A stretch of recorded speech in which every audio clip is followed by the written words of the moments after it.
día tengan todos ustedes. Espero que se encuentren muy bien. Espero estén teniendo un excelente día. Me presento, mi nombre es Paula Yovali Barrios Saucedo. Soy licenciada en psicología con maestría en psicología clínica de la salud. Vengo a presentarles la cápsula número 16. Entonces, comenzaré compartiendo las diapositivas para iniciar con el tema.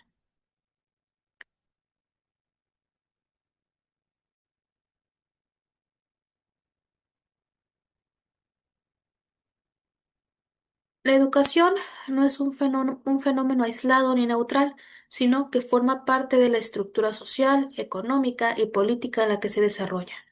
Tanto en el pensamiento marxista como en la corriente crítica de la sociología de la educación, se ha señalado que la escuela cumple una función clave en la reproducción de las desigualdades sociales, especialmente a través del carácter clasista.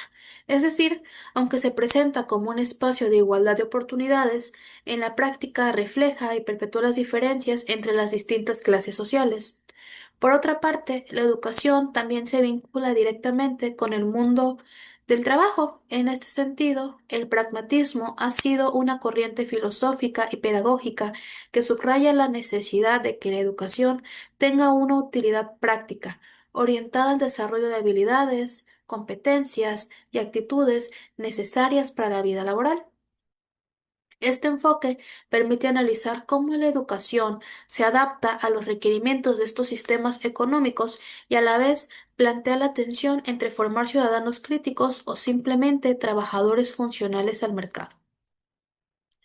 Con esto iniciamos la cápsula número 16 acerca del carácter clasista de la educación y el pragmatismo como vínculo de la educación con el trabajo.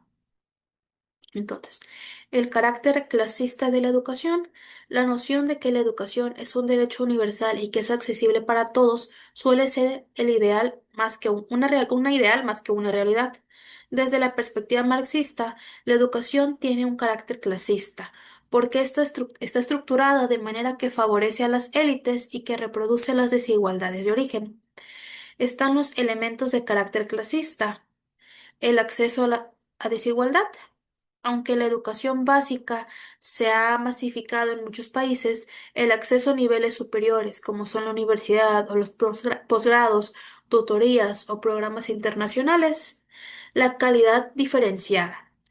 No todos reciben la misma calidad educativa. En muchos sistemas, las escuelas públicas carecen de infraestructura, de materiales y de docentes bien remunerados.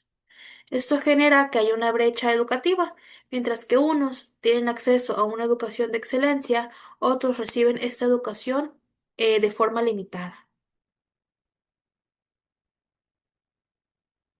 El currículo sesgado, los contenidos escolares están diseñados desde la perspectiva de la clase, invisibilizando saberes populares o conocimientos indígenas y comunitarios. Por ejemplo, se priorizan contenidos que refuerzan la historia nacional desde la visión de los vencedores y no de los grupos subalternos. La meritocracia aparente.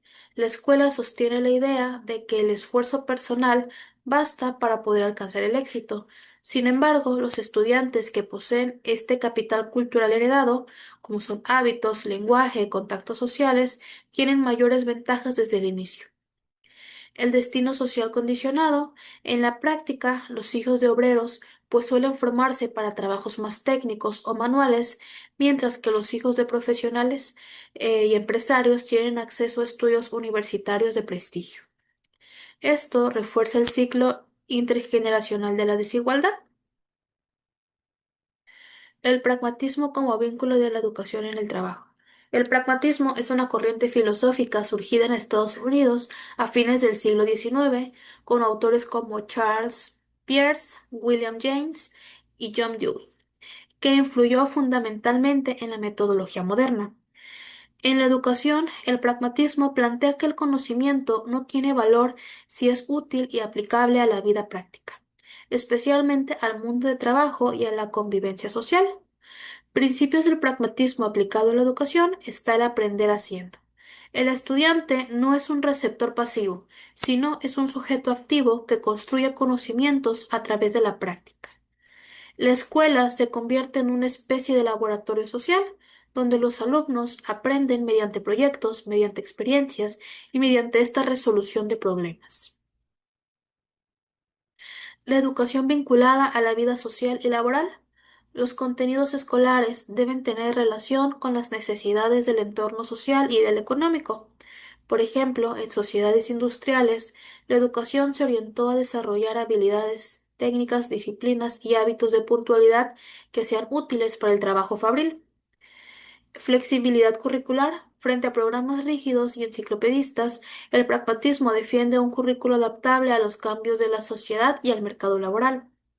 La formación de competencias prácticas. Se priorizan habilidades como son la resolución de problemas, el trabajo en equipo, la creatividad y la adaptabilidad, que son valoradas en entornos laborales contemporáneos.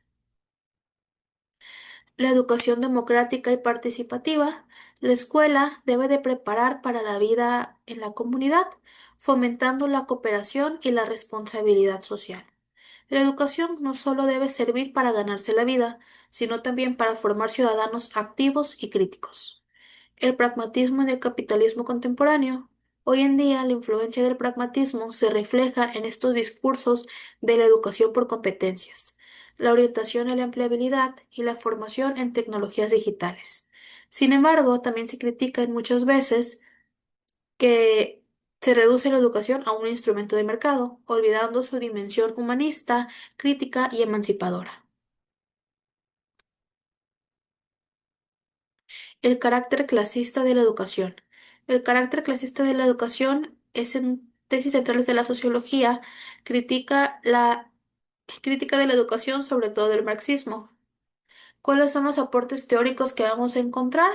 Pues está Karl Marx y Friedrich, que plantearon que toda sociedad está estructurada en torno a la lucha de las clases y que la educación pues no es neutral, sino que ésta es un reflejo de las relaciones de poder. La escuela es parte de una superestructura ideológica, es decir, es un instrumento que reproduce este orden económico. Lewis, en los 70, introdujo el concepto de los aparatos ideológicos del Estado.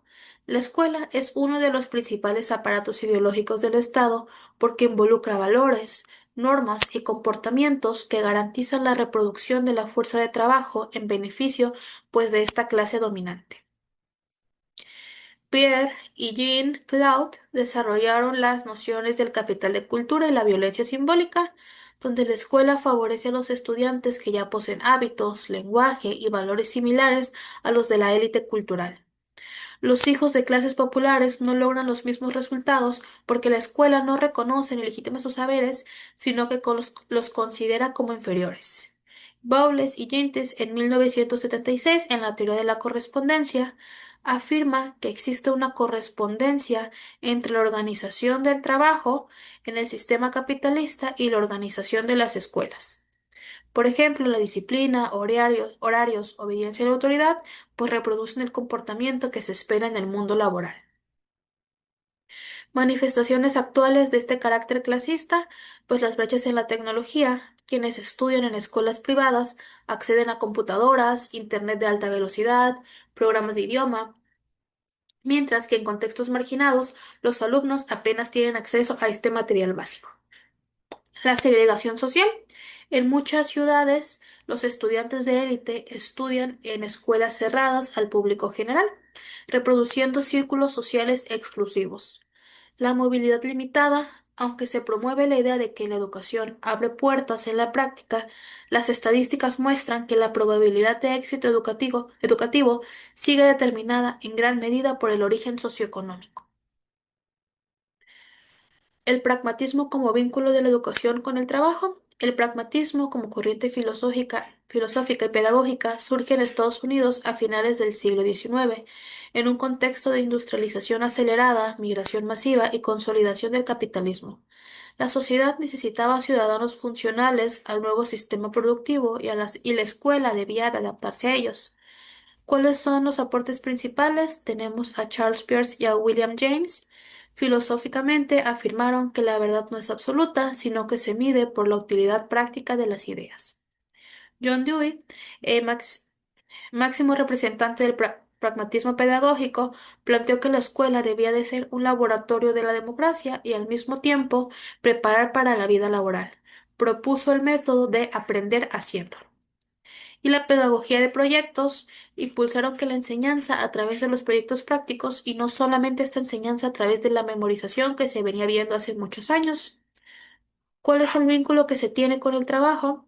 En sociedades industriales, la escuela se organizó para enseñar disciplina, obediencia, hábitos de puntualidad y responsabilidad. En sociedades contemporáneas, se promueve la formación por competencias, adaptada a los requerimientos del mercado laboral global. Hoy, el pragmatismo se refleja en estos programas de educación técnica y tecnológica, en los currículums orientados a la empleabilidad y a la innovación, y en este enfoque de habilidades blandas, como es la comunicación asertiva, la escucha activa, el liderazgo y la creatividad. ¿Cuáles son las ventajas y las críticas que tiene? Pues las ventajas es que permite que la educación sea útil y pertinente, facilita la inserción laboral de los egresados y estimula así la adaptación a cambios tecnológicos y sociales. Mientras que las críticas puede convertir a la escuela en un simple instrumento del mercado, dejando de lado la formación humanista, crítica y ética. Se corre el riesgo de que los estudiantes sean vistos solo como futuros trabajadores y no como estos ciudadanos plenos. Entonces, el análisis conjunto del carácter clasista de la educación, del pragmatismo como vínculo de la educación del trabajo, nos muestra dos caras de una misma realidad. Por un lado, la educación, lejos de ser este espacio neutral, refleja las divisiones de clases de la sociedad y tiende a perpetuar las desigualdades estructurales bajo la apariencia de la meritocracia. Por otro lado, el pragmatismo introduce una visión en la que la escuela debe estar conectada por la vida práctica y el mundo del trabajo, lo que representa tanto una fortaleza como un riesgo. Fortaleza porque prepara a los estudiantes para enfrentar los desafíos de su tiempo, pero riesgo porque puede reducir la educación a un mero mecanismo de adiestramiento laboral. En ese sentido, el reto contemporáneo es encontrar este equilibrio, es decir, construir una educación que sea crítica, educativa, emancipadora, pero que al mismo tiempo sea útil y pertinente para la vida social y laboral. Una educación que no solamente prepara a trabajadores para el mercado, sino que prepara a ciudadanos capaces de cuestionarse, de transformar y de mejorar así la sociedad en la que se vive. ¿Ok? Esto ha sido todo por mi parte. Esta fue la cápsula número 16. Les recuerdo, soy la psicóloga Paula Barrios. Muchas gracias por su atención.